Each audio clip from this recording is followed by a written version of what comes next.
फिर असी उन्हां विचारवानां दी गल पढ़ लईए ਜਿਹੜੇ ਕਹਿੰਦੇ ਨੇ ਵੀ ਜੇ गुरु ग्रंथ साहिब महाराज ਦੀ ਤਾਬਿਆ बैठना ਹੋਵੇ।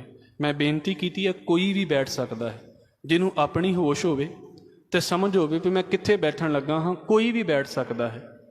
तो किद्दां उहदे लागे बैठना चाहिए है, ये कुछ नियम साडे जिहड़े पुराने विचारवान सी ना उन्हां ने दिते ने। गुरमत मारतंड दे विच ते भाई कान सिंह नाभा होना ने बोले ने, तो खास करके कवि निहाल सिंह होना दा उन्हां ने नाम दिता है। ये साडे सारिਆਂ ਲਈ ਜ਼ਰੂਰੀ ਗੱਲ है, इस करके समझ लैणे। वो कहते भी जिन्हें गुरु ग्रंथ साहिब महाराज की ताबिया बैठना है, पहलां तो ओहदी रोटी ते कंट्रोल होवे, ओहदा रिजक ते कंट्रोल होवे, ना तो इन्ना भुखा होवे भी ओहदा दिमाग जिहड़ा रोटी दे विच ही चलदा रहे, ते ना इन्ना रज्जिया होवे कि ओहदे कोलों बैठा ही ना जावे। ये दोवें गल्लां ने। अन्न को बंधेज बांध, आसन को साध बेश। अपने टिकाणे नूं जिथे आसन लगना है ना, जिथे उन्हें बैठना है, उन्होंने बड़े तरीके नाल उन्हें साधिया होवे। ईवन कि जिथे बैठना है वह भी थां चंगी होनी चाहिए है, कंफर्टेबल होनी चाहिए है।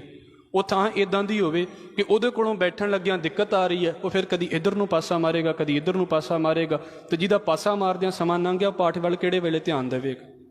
ये बैठण दीयां युगतां ने गुरु ग्रंथ साहिब महाराज दे कोल। असीं भी बैठदे हां ते महाराज किरपा करे साडे विच भी लख गलतियां होणगियां, पर सीखण लई बैठे इस करके मैं कह दियां हां। अन्न को बंधेज बांध, आसन को साध बैस, गात को अलोल सूद एक चाल लीजिए। अपने शरीर नूं एक टक टिका के रखो। जिन्ना भी समा तुसीं चौकड़ा मारदे जे गुरु ग्रंथ साहिब महाराज की हजूरी दे विच, संगत दे विच बैठदे हां। वैसे तो नियम असीं भाई गुरदास साहब दे कोलों पढ़ लए ने, पर जिन्ना चिर गुरु ग्रंथ साहिब महाराज की ताबिया बैठना है, उन्ना चिर इदां ताबिया बैठना है भी शरीर जिहड़ा ना चंचल नहीं होना चाहिए, भजदा फिरदा नहीं शरीर होना चाहिए। भी अजे 15 मिनट होए नहीं तो लत्त इधर नूं कढ लो, लत्त उधर नूं कढ लो, नहीं बैठा जाता।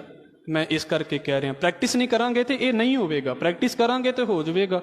वो भी तो है ने ना, जे समा बनया तो असीं गल करांगे। जिहड़े इक्को ही चौकड़े ते गुरु ग्रंथ साहिब महाराज का पाठ कर जाते हैं, वो भी तो सिख ही सी।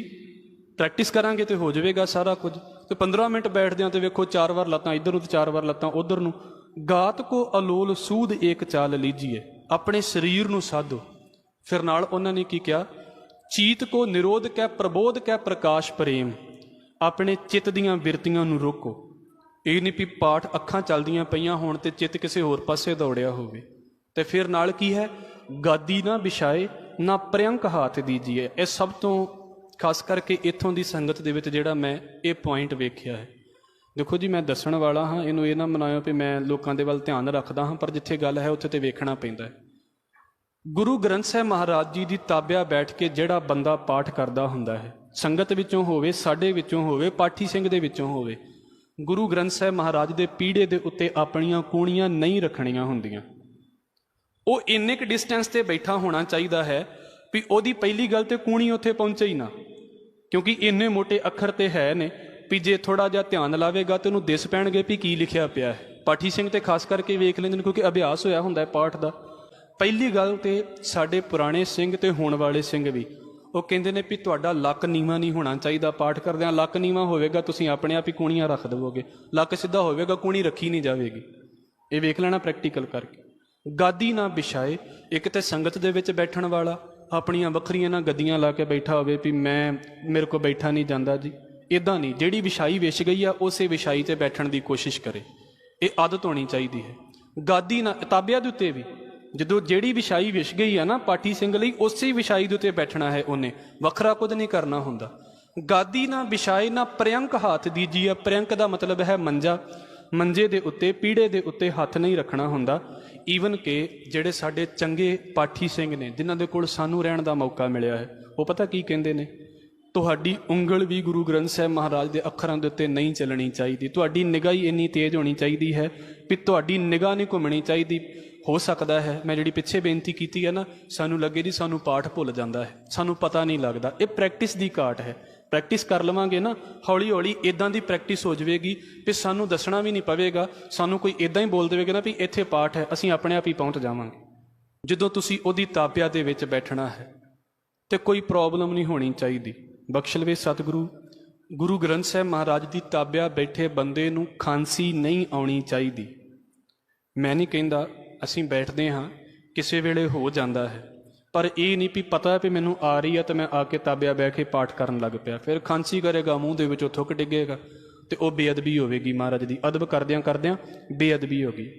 ਉੱਥੇ ਬੈਠੇ ਨੂੰ ਗੁੱਸਾ ਵੀ ਨਹੀਂ ਆਉਣਾ ਚਾਹੀਦਾ।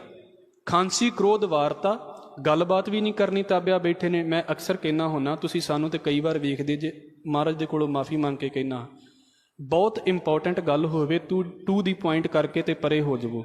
ਉੱਥੇ ਲੰਮੇ ਮਸਲੇ ਨਹੀਂ ਚੱਲਣੇ ਚਾਹੀਦੇ। ਤੇ ਦੂਜਾ ਪਾਸਾ ਸੰਗਤ ਦੇ ਵਿੱਚ ਵੀ ਵੈਸੇ ਇਹੋ ਹੀ ਹੋਣਾ ਚਾਹੀਦਾ ਹੈ, ਐਡੀ ਲੰਮੀ ਵਾਰਤਾ ਨਾ ਚੱਲੇ। ਅਸੀਂ ਕਿਤੇ ਵੀ ਤਾਬਿਆ ਬੈਠੇ ਹਾਂ, ਕਈਆਂ ਦਾ ਤੇ ਮੈਂ ਇੱਦਾਂ ਵੇਖਦਾ ਹੁੰਦਾ ਵੀ ਉਹਨਾਂ ਨੇ ਅੱਗੇ ਪ੍ਰਕਾਸ਼ ਕੀਤਾ ਹੁੰਦਾ ਮਹਾਰਾਜ ਤੇ ਪਿੱਛੇ ਗੱਲਾਂ ਚੱਲਦੀਆਂ ਪਈਆਂ ਹੁੰਦੀਆਂ ਨੇ ਸਹਿਜ ਪਾਠ ਦੇ ਵਿੱਚ, ਖਾਸ ਕਰਕੇ ਕਮਰਿਆਂ ਦੇ ਵਿੱਚ ਜਿਹੜੇ ਚੱਲਦੇ ਨੇ। ਇੱਦਾਂ ਨਹੀਂ। ਖਾਂਸੀ, ਕ੍ਰੋਧ, ਵਾਰਤਾ, ਜੰਭਾਈ ਔਰ ਡਕਾਰ, ਸ਼ੀਖ, ਉਬਾਸੀਆਂ ਨਹੀਂ ਮਾਰਨੀਆਂ ਤਾਬਿਆ ਬੈਠ ਕੇ। ਉਬਾਸੀਆਂ ਕਦੋਂ ਆਉਂਦੀਆਂ ਨੇ ਸਾਨੂੰ ਸਮਝ ਨਹੀਂ ਲੱਗਦੀ ਪਈ ਵੀ ਪੜ੍ਹ ਕੀ ਰਹੇ ਹਾਂ, ਉਬਾਸੀ ਆ ਗਈ। ਸਾਨੂੰ ਪਤਾ ਨਹੀਂ ਵੀ ਸੁਣ ਕੀ ਰਹੇ ਹਾਂ, ਉਬਾਸੀ ਆ ਗਈ। ਇੱਦਾਂ ਹੀ ਆਉਂਦੀ ਹੈ। ਤਾਬਿਆ ਬੈਠ ਕੇ ਬੰਦਾ ਉਬਾਸੀਆਂ ਮਾਰਦਾ ਪਿਆ ਹੈ, ਪਾਠ ਕਰਦਾ ਬੰਦਾ ਉਬਾਸੀਆਂ ਮਾਰਦਾ ਪਿਆ ਹੈ, ਸੁਣਨ ਵਾਲੇ ਦਾ ਤਾਂ ਚਲੋ ਮੈਂ ਸਮਝ ਸਕਦਾ ਹਾਂ। ਜਿਹਨੂੰ ਪਾਠ ਕਰਦੇ ਨੂੰ ਉਬਾਸੀਆਂ ਆ ਰਹੀਆਂ ਨੇ, ਉਹ ਕਿੰਨੇ ਕੁ ਧਿਆਨ ਨਾਲ ਪਾਠ ਕਰਦਾ ਪਿਆ ਹੋਵੇਗਾ। ਜੰਭਾਈ ਦਾ ਮਤਲਬ ਹੁੰਦਾ ਹੈ ਉਬਾਸੀ। ਖਾਂਸੀ, ਕ੍ਰੋਧ, ਵਾਰਤਾ, ਜੰਭਾਈ ਔਰ ਡਕਾਰ, ਸ਼ੀਖ, ਆਪਣੇ ਬੋਡੀ ਦੇ ਉੱਤੇ, ਅੰਦਰ ਦੇ ਉੱਤੇ ਇੰਨਾ ਕੰਟਰੋਲ ਹੋਣਾ ਚਾਹੀਦਾ ਹੈ ਵੀ ਇਹ ਨਹੀਂ ਵੀ ਕਈਆਂ ਨੂੰ ਵਾਰ-ਵਾਰ ਹੁੰਦਾ ਨਾ ਵੀ ਡਕਾਰ ਆਈ ਜਾਂਦੇ ਨੇ ਕਿਉਂਕਿ ਅੰਦਰ ਹਾਜ਼ਮਾ ਖਰਾਬ ਹੋਇਆ ਪਿਆ ਹੈ। ਉਦੋਂ ਨਾ ਬੈਠੋ ਤਾਬਿਆ, ਕੰਟਰੋਲ ਕਰਕੇ ਬੈਠੋ। ਇਹ ਬੈਠਣ ਦੇ ਨਿਯਮ ਨੇ। ਬੈਠ ਕੋਈ ਵੀ ਸਕਦਾ ਹੈ ਪਰ ਬੈਠਣਾ ਕਿੱਦਾਂ ਹੈ। ਫਿਰ ਹਾਸੀ, ਸੀਂਡ, ਮੰਦ ਪਾਉਣ, ਥੂਕ ਨਾ ਕਰੀਦੀਆ। ਜ਼ੁਕਾਮ ਹੋਇਆ ਹੈ, ਤਾਬਿਆ ਨਹੀਂ ਬੈਠਣਾ ਗੁਰੂ ਗ੍ਰੰਥ ਸਾਹਿਬ ਮਹਾਰਾਜ ਦੀ, ਕਿਉਂਕਿ ਸਾਨੂੰ ਪਤਾ ਜ਼ੁਕਾਮ ਹੋਵੇਗਾ ਤੇ ਵਾਰ-ਵਾਰ ਨੱਕ ਦੇ ਵਿੱਚੋਂ ਗੰਦਗੀ ਨਿਕਲਦੀ ਹੈ ਤੇ ਉਹ ਬੰਦਾ ਬੈਠ ਕੇ ਪਾਠ ਹੀ ਨਹੀਂ ਕਰ ਸਕਦਾ। ਅਸੀਂ ਨਹੀਂ ਕਰਦੇ ਹੋਵਾਂਗੇ, ਇਹਦੇ ਵਿੱਚ ਕੋਈ ਸ਼ੱਕ ਨਹੀਂ ਹੈ, ਪਰ ਜੋ ਲਿਖਿਆ ਹੈ ਮੈਂ ਉਹ ਆਪ ਜੀ ਦੇ ਅੱਗੇ ਰੱਖਦਾ ਪਿਆ। ਹੱਸਣਾ ਵੀ ਨਹੀਂ ਹੈ ਤਾਬਿਆ ਬੈਠਿਆ। ਤਾਬਿਆ ਬੈਠਾ ਸਿੰਘ ਜਾਂ ਸਿੰਘਣੀ ਇੰਨੇ ਗੰਭੀਰ ਹੋਣੇ ਚਾਹੀਦੇ ਨੇ, ਉਹਨੂੰ ਪਤਾ ਹੋਵੇ ਮੈਂ ਬੈਠਾ ਕਿਹਦੇ ਲਾਗੇ, ਉਹਨੂੰ ਪਤਾ ਹੋਣਾ ਚਾਹੀਦਾ। ਵੈਸੇ ਤੇ ਸੰਗਤ ਦੇ ਨਿਯਮ ਨੇ, ਪਰ ਜਦੋਂ ਤਾਬਿਆ ਬੈਠੇ ਹਾਂ ਤੇ ਉਦੋਂ ਇਹ ਨਿਯਮ ਨੇ, ਹਾਸੀ, ਸੀਡ, ਮੰਦ ਪਾਉਣ, ਥੂਕ ਨਾ ਕਰੀਜੀਏ। ਹੁਣ ਤੇ ਚਲੋ ਗੁਰਦੁਆਰੇ ਪੱਕੇ ਹੋ ਗਏ ਨੇ ਨਾ, ਤੇ ਇਹ ਕੋਈ ਇੱਥੇ ਦਰਬਾਰ ਸਾਹਿਬ ਦੇ ਅੰਦਰ ਇਹੋ ਜਿਹੀ ਹਰਕਤ ਕਰਦਾ ਨਹੀਂ ਹੈ। ਹੋ ਸਕਦਾ ਹੈ ਜਿਸ ਵੇਲੇ ਦੀ ਗੱਲ ਕਵੀ ਨਿਹਾਲ ਸਿੰਘ ਹੁਣਾਂ ਨੇ ਕੀਤੀ ਹੈ, ਕਈਆਂ ਨੂੰ ਆਦਤ ਹੋਵੇ, ਔਰ ਕਈਆਂ ਨੂੰ ਆਦਤ ਹੁੰਦੀ ਹੈ ਮੂੰਹ ਦੇ ਵਿੱਚੋਂ ਥੁੱਕ ਕੱਢਣ ਦੀ ਨਾ, ਉਹ ਕਹਿੰਦੇ ਇਹ ਕੰਮ ਨਹੀਂ ਕਰਨਾ ਤਾਬਿਆ ਬੈਠ ਕੇ। ਕੋਸ਼ਿਸ਼ ਕੰਟਰੋਲ ਹੋਣਾ ਚਾਹੀਦਾ ਹੈ। ਕਿਸੇ ਵੇਲੇ ਵੈਸੇ ਵੀ ਵਾਈ ਹੋ ਜਾਵੇ ਤੇ ਬੰਦੇ ਦੇ ਅੰਦਰੋਂ ਥੁੱਕ ਨਿਕਲਣਾ ਸ਼ੁਰੂ ਹੋ ਜਾਂਦਾ ਹੈ, ਉਹਨੂੰ ਕੰਟਰੋਲ ਕਰਕੇ ਬੈਠਣਾ ਚਾਹੀਦਾ ਹੈ। ਫਿਰ ਕੀ ਹੈ, ਸਾਤਕੀ ਸੁਭਾਵ ਸੋਂ ਅਕਾਲ ਸੋਂ ਲਗਾਏ ਧਿਆਨ, ਗ੍ਰੰਥ ਜੂ ਕੋ ਪਾਠ ਪਿਆਰੇ ਐਸੀ ਭਾਂਤ ਕੀਜੀਏ। ਸ਼ਾਂਤ ਸੁਭਾਅ ਦੇ ਨਾਲ, ਟਿਕਾਅ ਵਾਲੇ ਸੁਭਾਅ ਦੇ ਨਾਲ ਤੁਸੀਂ ਧਿਆਨ ਲਾ ਕੇ ਤੇ ਇਸ ਤਰੀਕੇ ਨਾਲ ਗੁਰੂ ਗ੍ਰੰਥ ਸਾਹਿਬ ਮਹਾਰਾਜ ਦਾ ਪਾਠ ਕਰਨਾ ਹੈ। ਬੈਠ ਕੋਈ ਵੀ ਸਕਦਾ ਹੈ, ਉਹਦਾ ਆਪਣੀ ਰੋਟੀ ਤੇ ਕੰਟਰੋਲ ਹੋਵੇ।